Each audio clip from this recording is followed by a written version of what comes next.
एक वकील और साहिल के दरमियान इस तरह गुफ्तगू को जो है टेप करना, इस तरह से जो है प्राइवेसी में क्लाइंट और वकील के कॉन्वर्सेशन को सुनना, ये एक जुर्म है और न सिर्फ आइन के ताबे जुर्म है बल्कि legal practitioners and bar council के एक्ट के ताबे भी है। तो जस्टिस बाबर सितार साहब ने बड़ा सख्त किस्म के अहकामात दिए थे कि इसको जो है वो रिपोर्ट करें कि कितने इदारे जो हैं वो इसमें क्या क्या रोल इनका होता है और किस कानून के तहत ये जो है टेपिंग करते हैं या फ़ोन की जो है ये उसमें ये दखल अंदाजी करके, क्योंकि ये होता है कॉलर और रिसीवर के दरमियान एक कॉन्फिडेंशियलिटी होती है, एक ऐसा तकद्दस का बातचीत होती है जिसको किसी को सुनने का अख्तियार नहीं होता है। और ये आर्टिकल 14 के मुतसादिम है, इसलिए कि privacy of home and hearth जिसको कहा जाता है चादर और चार दीवारी का तहफ़्फ़ुज़, तो चादर और चार दीवारी सिर्फ घर की हदूद और क़ुयूद में नहीं मुक़य्यद होती हैं, बल्कि अगर आप किसी से बात भी करते हो फ़ोन पर तो वो भी उसी तकद्दस में आ जाता है जो कि इनवायलेबल है और जिस पर कोई जो है वो मुदाखलत नहीं कर सकता है। तो जस्टिस बाबर सितार साहब ने जब रिपोर्टें मांगी तो सभी ने हाथ इनकार कर दिया कि हमने नहीं किया है। किसी ने वो कहते हैं कि जी ये बैनुल अक़वामी ये तौर पर होता है, या जज साहब ने कहा इसका फिर पीटीवी कैसे इशू करता है, फिर बाकी चैनल्स कैसे इसको चलाते हैं, इन कॉन्वर्सेशंस को, जो कॉन्वर्सेशंस एक गैर आइनी और गैर कानूनी तौर से हासिल की जाती हैं, तो फिर उनको नेशनल टेलीविज़न नेटवर्क कैसे चलाता है, बार बार चलाता है और ये मुश्तहरी मनादी करता है और इसमें जो है किसी की रुसवाई का सबब बनता है। इस पर जो है किसी ने भी जो है कबूल नहीं किया अपनी जिम्मेवारी को, और वो बैनुल अक़वामी उन चैनल्स पे डालने की कोशिश करते हैं कि जी वहाँ से लेयरिंग होकर घूम फिर कर और आता है और इसलिए हम इसमें नहीं कर सकते। लेकिन जाहिर है कि ये इतना सादा बात नहीं है, इसलिए कि यहाँ जो है एक एजेंसी ही सिर्फ इसमें कोई करती है और कर सकती है, जिनको जो है FIA की दस्तरस में है या वो IB की दस्तरस में है, वो जिसके भी तहत है। यहाँ प्राइम मिनिस्टर के प्रिंसिपल सेक्रेटरी साहब ने भी, डॉक्टर तौकीर अफजल ने भी रिपोर्ट की है, उन्होंने भी कहा है कि हमारा उसमें नहीं है। तो फिर जज साहब जाहिर है कि वो अटॉर्नी जनरल साहब को भी बुलाया हुआ है इसमें, और रज़ा रब्बानी साहब को एमाइकस उन्होंने भी अपना जवाब दाखिल करवाया है, और इसी तरह एतजाज़ चौधरी एतजाज़ आसन बैरिस्टर चौधरी एतजाज़ आसन साहब को भी एमाइकस बुलाया हुआ है कि आइए आप आकर अदालत की मुआवनत करें, क्योंकि ये 25 करोड़ अवाम की जो हक है उनका प्राइवेसी का, उसको मजरूह किया गया है। और ये एक सॉलिटरी इंसिडेंट्स नहीं है। मैंने तो खैर चले मेरी conversation first lady Bushra Bibi के साथ, जो मेरी मौकला हैं, उनके साथ कॉन्वर्सेशन लीक हुई है, लेकिन इस तरह सारे पाकिस्तान इसमें मुतासर होता है और कोई भी शख्स अपने फ़ोन से कोई प्राइवेसी में कोई घरेलू बात या कोई अपना वकील अपना प्रोफेशनल बात या कोई और बिजनेस टाइकून जो है वो अपने क्लाइंट्स के साथ बात नहीं कर सकता है, कोई इंजीनियर अपने क्लाइंट। तो इस तरह ये तो बहुत ही संगीन मसला है। जजेस के अपने फ़ोन भी कोई महफूज नहीं है, उनके अपने यहाँ भी बगिंग की डिवाइसेस शायद लगी हुई हों, हमारे अपने दफ्तरों में बगिंग डिवाइसेस लगी होती हैं, और फिर जेल में तक में जहाँ हम ट्रायल करते रहे हैं वहाँ मोहतरम former prime minister Imran Khan साहब खुद जो है बताते थे और कहते थे कि ये भी कमरा ही बग नहीं है, ये मेज़ के नीचे भी डिवाइसेस लगी हुई हैं। तो ये ऐसे में इतनी संगीन बात है कि इसका जो है हल यकीनन निकलना चाहिए, और ये अदालत आलिया को मैं खराज तहसीन पेश करता हूँ कि उन्होंने इसको जिम्मेवारी उठाकर इसका आइनी दरख्वास्त पर बड़ी संजीदगी के साथ तमाम इदारों को लिखा है कि आइए आप बताइएगा किस कानून के तहत आप फ़ोन टेपिंग करते हैं और किस तरह फिर आप इसकी मुश्तहरी और मनादी करते हैं। इसको ट्रेस करें कि कौन ये बगिंग डिवाइसेस लगाता है या कौन ये जो है वो इसको टेपिंग करता है, और कौन ऑडियोज़ बनाता है, और कौन फिर इसको मुश्तहरी करता है, और पैमरा का क्या रोल है कि पैमरा क्यों कर उस पर जो है कदगन नहीं लगाता है, वैसे तो एक नाम पर वो जो है आप बानी चेयरमैन लिखते हो, उसका नाम तक लिखना आप जो है इजाजत नहीं देते हो पैमरा, तो फिर इतनी बड़ी जो है ये खिलाफ वर्जी, गैर कानूनी, गैर आईनी और एक मुश्तहरी मनादी होती है जब आप फोन टेपिंग किसी की सुनवाते हो, सारे नेशनल नेटवर्क पर बार बार रिपीट करते हो, तो इसकी इजाज़त किस कानून के तहत दी जाती है। सो बाहरकैफ ये मसला जो है अभी एक हफ्ते के लिए, यानी 2 हफ्ते, दूसरे हफ्ते, अगला हफ्ता छोड़कर अगले हफ्ते के लिए रखा है और उनसे कहा है कि आप आए और आकर अपना जवाबदेही दें इसमें। सो इस मामले में जस्टिस बाबर सत्तार साहब ने ये दूसरे हफ्ते के लिए इसको मुलतवी किया है। अच्छा सर, बताइएगा कि जज साहब आज एजाहार पेशोर है जज साहब के सामने। यही तो अजाब है कि यहाँ तो अदालतों के फैसले जात को भी नहीं तस्लीम किया जा रहा। अब आप देखिएगा कि अब सुप्रीम कोर्ट ने कहा था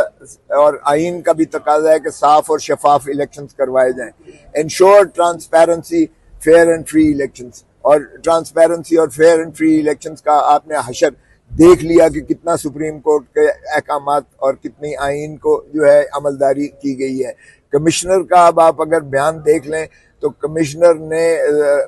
रावलपिंडी ने कहा 13 की 13 पिंडी की जो है नेशनल असेंबली की नशिस्तों को जो 70,000 से जीते हुए लोग थे उनको हराया गया है। और उन्होंने कहा अभी तक जो है बैलेट पेपर पर स्टफिंग हो रही है। और आपने देखा कि यहाँ मशीनें बनकर बैलेट पेपर जो है PMLN जो है वो ठका ठक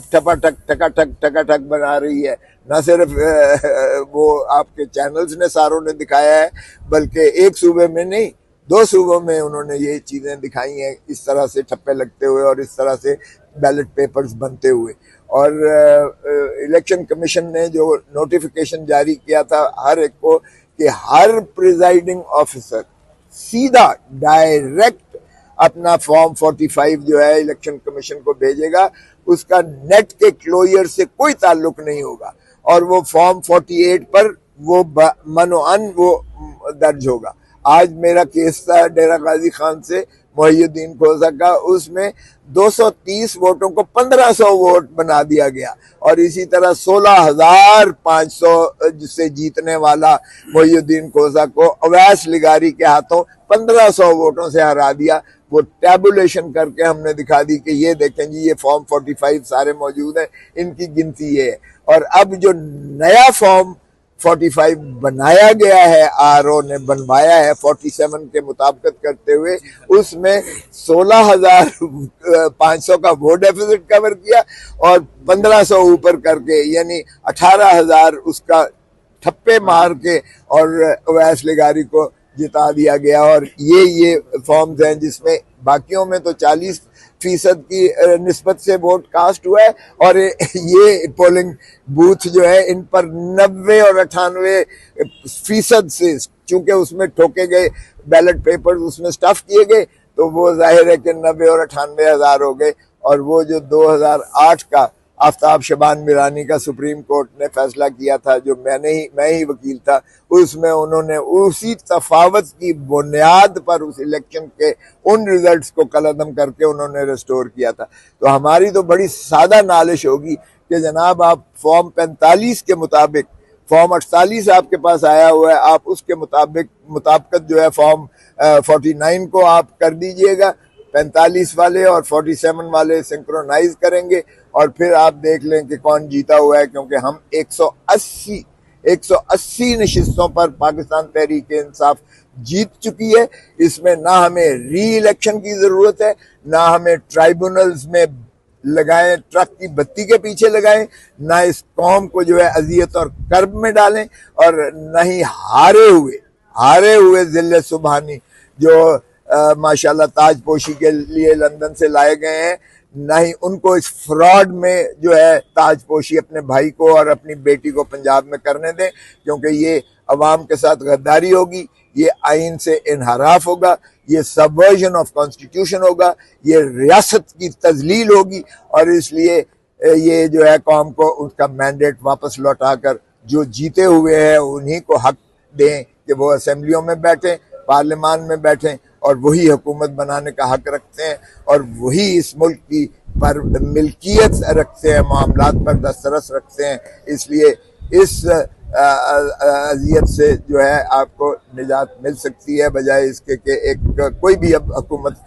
लेने को तैयार नहीं है, PMLN लेने को तैयार नहीं है, पीपल्स पार्टी लेने को तैयार नहीं है, क्योंकि वो समझते हैं कि मैंडेट हारे हुए पर उनका अपना अंदर से ज़मीर उनको मलामत कर रहा है। अगरचे ज़मीर शमीर की उनके नज़दीक है कोई अहमियत या नहीं है, ये तो अल्लाह ही जानता है, लेकिन बाहर का बज़ाहिर यही लगता है कि वो अपना तई खुद अपने अंदर शर्मिंदगी महसूस करते हैं। और जिस तरह ख्वाजा आसिफ ने कहा था, असेंबली में ही कोई शर्म होती है, कोई हया होती है, सो कोई शर्म और हया कर। इस्लामाबाद का भी मौसम केस लगा हुआ है, आप क्या समझते हैं इंतखाबात खत्म होने जा रहे हैं?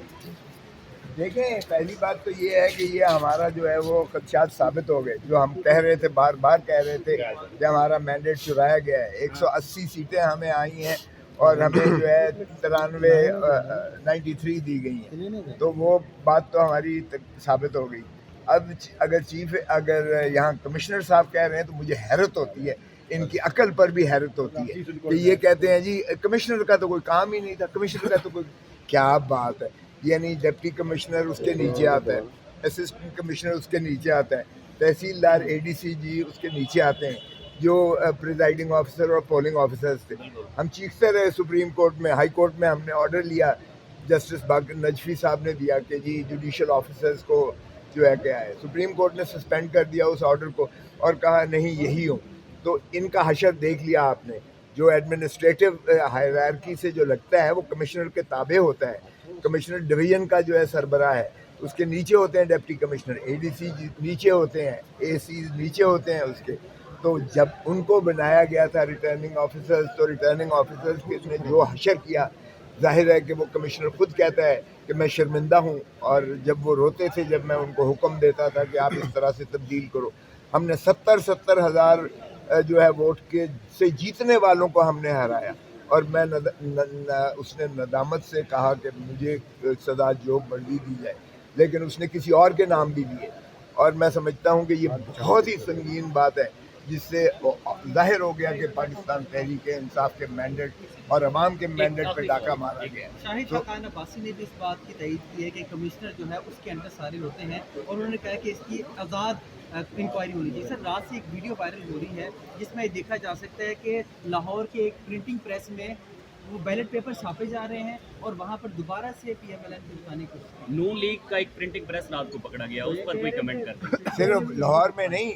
और जगह भी उन्होंने दिखाया, शायद आपने देखा नहीं है, वो KP के मानसेरा में भी दिखाया। और इस तरह से उन्होंने प्रिंटिंग दिखाई और सारे बैलेट पेपर दिखाए। तो ये तो आपके कैमरे की आंखों ने दिखाया है ये सारा कुछ। इन्हीं को नज़र नहीं आता, सिर्फ ना इस बड़े ऐवान को नज़र आता है, ना इस इलेक्शन कमीशन को नज़र आता है। तो फिर इसका मुझे बताएं कि क्या कौम अंधी है? क्या वो समझते हैं ये गूंगे बहरे और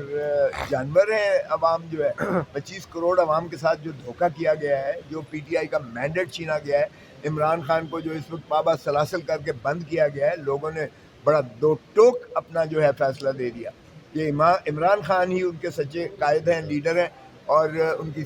9 मई का भी जो बयानिया है अवाम ने मुस्तरद किया। इमरान खान की सज़ाएँ भी अवाम ने मुस्तरद की हैं। और उन्होंने